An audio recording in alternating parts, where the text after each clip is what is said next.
Verem? Essa caneca da Fórum, merchando bem, quem quiser comprar canecas Fórum, pode comprar. A primeira aula de hoje é então o seguinte, história da internet e dos produtos informativos em redes digitais. Então eu vou fazer um passeio com vocês que vai tentar, vamos dizer assim, equalizar para todos que vão fazer o curso informações que alguns provavelmente já têm, né? Outros provavelmente têm parcialmente e alguns talvez não saibam nada do que está sendo dito aqui, mas que são informações essenciais para muito do que a gente vai discutir no futuro. E por que são essenciais? E por que essas informações históricas são essenciais? Eu costumo dizer que, como o músico que toca sem conhecer as variantes da música, sem conhecer, por exemplo, que um pouco da história ou quais são os principais, digamos, marcos desse processo de construção de certos ritmos, de certas experiências musicais, ele vai tocar, mas dificilmente ele vai conseguir sofisticar o seu som, a sua música. Ele vai ser um pouco aquilo que nas artes plásticas a gente chama do artista naif, né, que faz arte naif. Por quê? Porque ele tem ali um toque, ele tem uma sapiência, uma sabedoria, mas lhe falta instrumentos, lhe faltam percepções que podem melhorar e qualificar o seu trabalho. No jornalismo, eu considero que isso também é um aspecto fundamental do desenvolvimento da prática. Quando eu falo em jornalismo, vocês podem substituir aí por comunicador, comunicação livre, até estudioso do tema. Então, para a gente chegar e discutir algumas técnicas, eu vou começar pela história.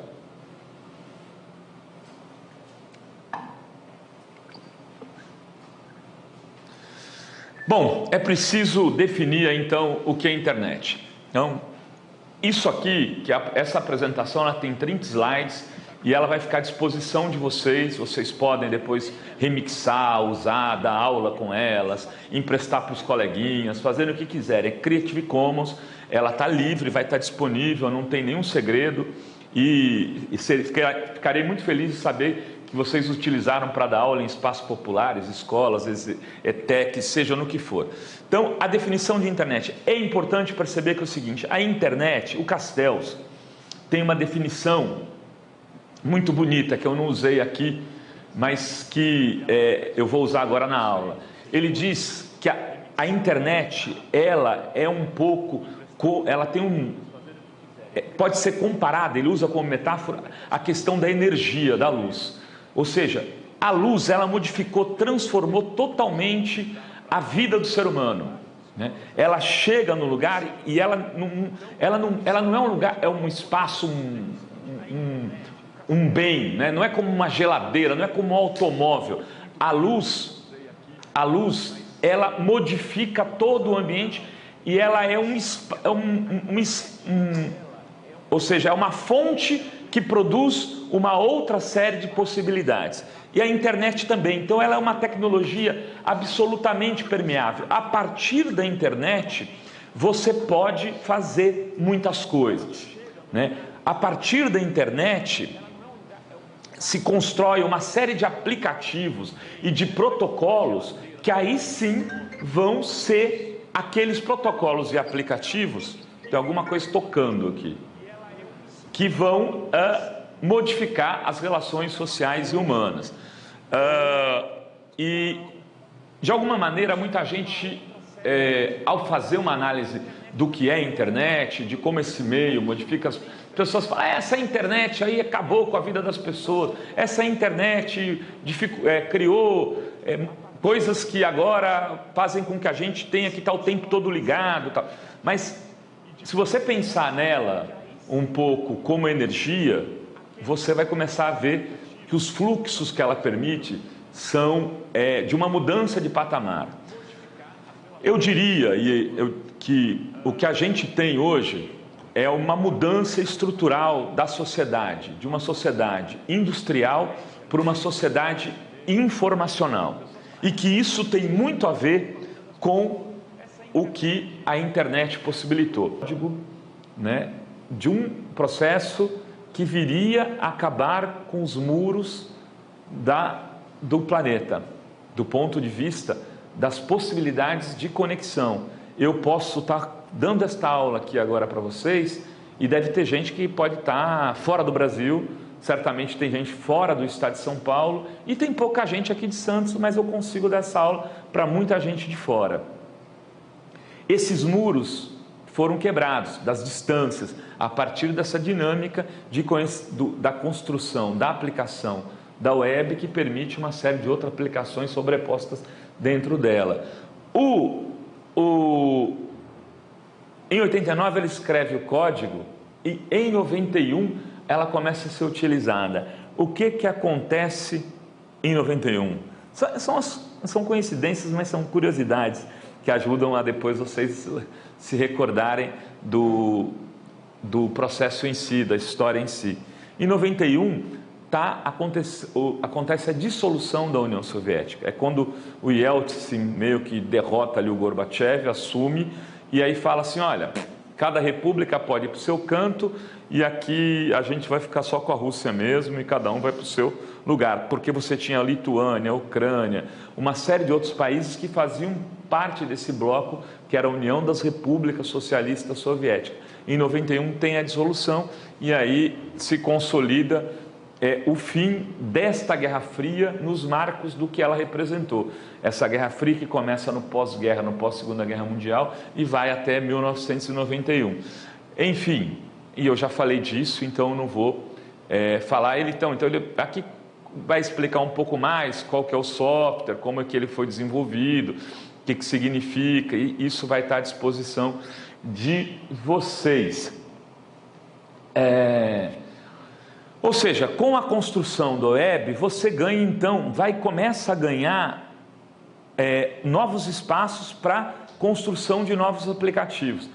Não seria possível, por exemplo, o Waze não fosse a web desse jeito que ela é hoje, não fosse essa interface amigável. Não seria possível a gente estar utilizando aqui essa plataforma de curso, qual é o nome da plataforma? IADbox, não fosse essas passarelas que foram construídas a partir da década de 90. Por que eu cheguei até aqui? Que eu queria dizer para vocês o seguinte: usem canecas Fórum, canecas do Che Guevara, ó. Mais 15 minutos a gente respira para vocês irem no toalete e a gente volta com a segunda parte da aula. Até aqui, o jornalismo foi muito pouco impactado, né? Ou seja, eu costumo dizer que as transformações que aconteceram no jornalismo, elas são pós-web. O que teve do processo de internet anterior, ele tem algumas influências, ele modifica algumas coisas, mas muito no limite, do quase que sem grandes alterações significativas. Quem trabalhou na década de 90, quem trabalhou no começo da década de 90, 80, 70 no jornalismo, usou máquina de escrever. Os computadores chegam nas redações, ou seja, a informatização das redações é anos 90, é começo dos anos 90. Então, eu fiz faculdade, por exemplo, de 85 a 88 na Metodista, eu usei só máquina de escrever. A internet já existia desde 69, percebem? Mas não tinha a lógica da informática, da internet dentro dos veículos de comunicação. Eles ainda eram, em geral, ou impressos ou eletrônicos, rádio e televisão. Com a chegada da web, se percebe que tem ali um espaço para a construção de outras coisas na área de comunicação. E o primeiro grande fenômeno de comunicação que surge é a América Online, AOL. A AOL, ela seria, segundo o Tim Vu, tem um outro livro, eu falei do Castells aqui, vai estar tudo lá na bibliografia, né? O Castells tem vários livros interessantes, Sociedade em Redes, A Galáxia da Internet, o Redes de Indignação e de Esperança, enfim, tem uma vasta bibliografia acerca da discussão de internet e redes. Eu vou passar toda essa bibliografia para vocês. Esse Tim, ele é eu diria que o Castells é como se fosse assim, um pouco um grande sonhador das possibilidades da internet na mudança da sociedade. E esse livro, por exemplo, Redes de Indignação e Esperança, é muito isso. Ele vê, por exemplo, aqueles movimentos de 2013 aqui no Brasil, 2012, 2011 em outras partes, como um pouco assim, ilustrativos desses processos que a internet permite, que poderiam revolucionar e melhorar a vida das pessoas. E o Tim Wu, que é o que eu vou vou ler aqui para vocês, contando um pouco essa história da AOL, ele já eu diria assim, daqueles que vê a internet, todo o poder, a força que ela tem, mas ele já começa a ter uma leitura dela mais pessimista. O Tim Wu, o livro do Tim Wu é O Poder da Comunicação? Não. O Impérios da Comunicação, exatamente. Impérios da Comunicação do Tim Wu. E neste livro ele conta um pouco essa história da AOL, né? Diz que o principal fato é que eu tinha chegado à maioridade antes da internet de massa, que a internet de massa acontece com o surgimento da web propriamente dita. Na verdade, assim, quando a web se consolida. E a AOL, ela tinha chegado no apogeu dela ali no começo da web. E qual que era o apogeu dela? É que ela era mais ou menos o que é o Facebook. Você não entrava na internet, você entrava na AOL. Você queria saber o que estava acontecendo e você digitava AOL, porque o começo da internet, você não tinha tantos endereços, você não sabia onde entrar. É como se você tivesse um vasto planeta com poucas casas, poucos bares, poucas universidades. Você procurava as mais conhecidas. E a grande conhecida, aquele endereço que era catalisador de todos aqueles que já estavam utilizando a web naquele momento, era a AOL. E ela então tinha era um pouco esse fenômeno que é o Facebook. E vocês falem ali com a Adriana pelo chat, ela me avisa e a gente coloca você aqui nesta imagem da televisão para que os outros colegas possam também participar. Eu falava com vocês na hora que a gente saiu ali terminou aquela primeira parte, então, da história da AOL, do poder da AOL e como a AOL, American Online, influencia em várias partes do mundo o surgimento de portais, que é o termo que a gente utiliza aqui no Brasil, aqui no caso como o UOL e o BOL, que nasceu antes do UOL. Mas depois não só o UOL e o BOL, depois a gente tem o IG, o Terra, o Globo.com, o R7, etc. Só que esses primeiros portais, e aí não só o UOL e o BOL, que nascem com 2 dias de diferença, mas o IG e o Terra, eles surgem muito nessa dinâmica aqui de oferecer, aqui, né, de ser um acesso à internet, ou seja, de ser um provedor de serviços. As pessoas passavam por eles, era a porta de entrada para a web, era dali que você acessava os serviços de web, os serviços de conexão. Então, o Frias, que é o proprietário da Folha de São Paulo, percebe isso, e aí não o Otávio Frias, mas o Luiz Frias, percebe isso e fala, bom, aqui temos um negócio, que é o negócio que a American Online desenvolveu lá nos Estados Unidos. Então, vamos para cima disso. O Caio Túlio Costa sai daqui do Brasil e, junto com uma equipe, e vai visitar vários países do mundo que já tinham desenvolvido portais e serviços de comunicação, né? Abril, via Tivita, faz a mesma coisa, manda uma equipe para fora do Brasil visitar vários lugares. Os dois, inclusive, eu conversei com pessoas da Abril e com pessoas daquela época que criaram o UOL e que criaram o BOL, pela Abril e pela Folha, eles dizem que eles se trombavam em alguns desses encontros, porque onde um estava passando, o outro estava marcando reunião. Era uma coisa assim, você sabia, não era um mundo, vasto mundo. Eram alguns lugares do mundo que tinham projetos de comunicação ligados a nesta novidade que era a internet. Então eles iam se batendo e descobriram e perceberam a mesma coisa, que o grande lance estava em agregar os serviços de conexão, né? Só que o Frias fala, é isso que eu vou fazer. E Abril fala, não sei não, eu prefiro ficar só no jornalismo. Vou tentar conduzir por aí, porque senão eu acabo vampirizando o meu negócio. Qual era o negócio da Abril? Abril detinha praticamente o monopólio das revistas no Brasil naquele momento. Mesmo a Globo chega, a editora Globo começa a tentar peitar Abril, é quando ela compra aquelas revistinhas do Maurício de Souza, a Turma da Mônica, etc e tal, no final da década de 80, começo da década de 90. A Globo era uma editora ainda muito pequena, estava surgindo naquele momento, a época é lançada depois. Então o mercado de revista era todo da Abril.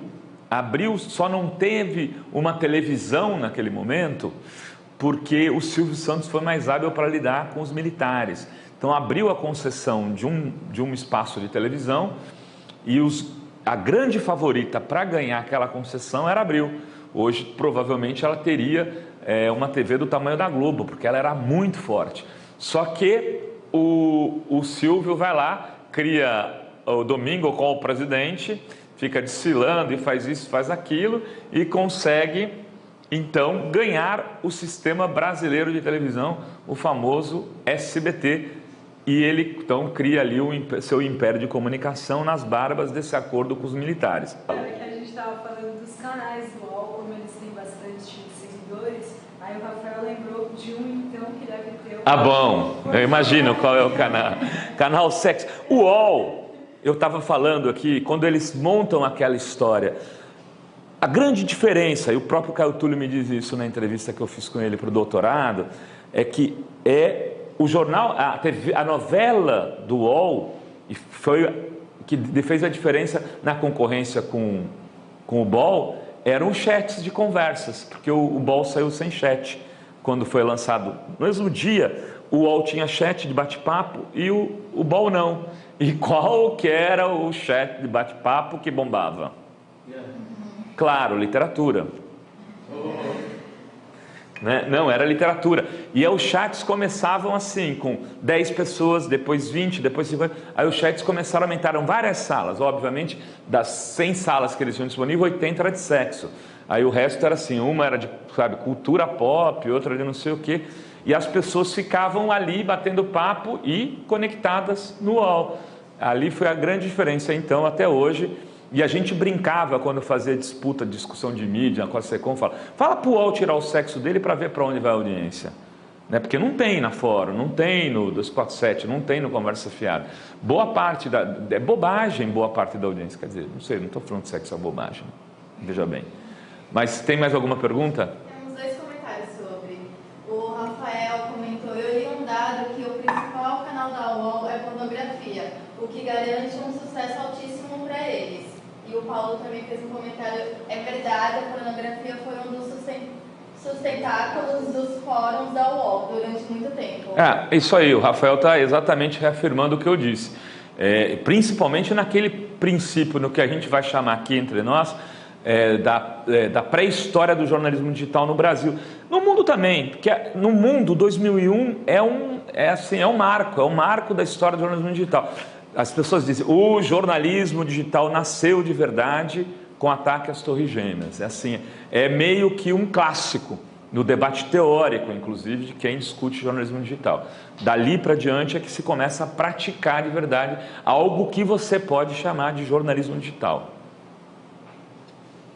Algo mais? Eu fiquei triste porque as pessoas não entraram por aqui, eu queria ver a carinha delas, tal. Quem está sentado, deitado na cama, tem gente vendo sentado na mesa.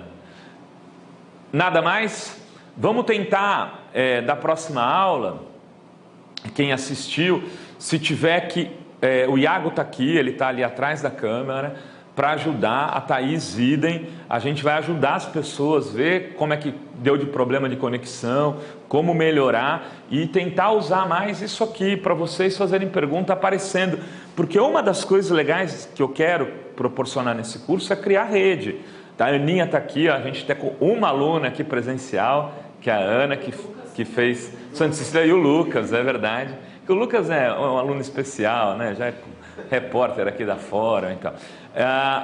A questão é a seguinte: a gente quer fazer com que isso contribua para você criar uma nova rede, a rede dos colegas do curso de jornalismo digital da Fórum, que vocês possam trocar informação, currículo, dar dica de vaga de estágio, pensar coisas juntos, de repente tem afinidades, montar um projetinho. Então, ou seja, não é só para ficar aqui e você aí do outro lado, né? Seria muito triste se fosse. Então a gente quer entrar, talvez na próxima aula a gente pode combinar, Iago, de quem já puder chegando antes, você já vai colocando, vendo se a câmera está legal, e a gente abre como bate-papo com quem tiver presencialmente. A Ana provavelmente vai vir aqui, e quem não tiver vai entrando e a gente já bate um papo antes de começar a aula propriamente dita. Mais alguma pergunta?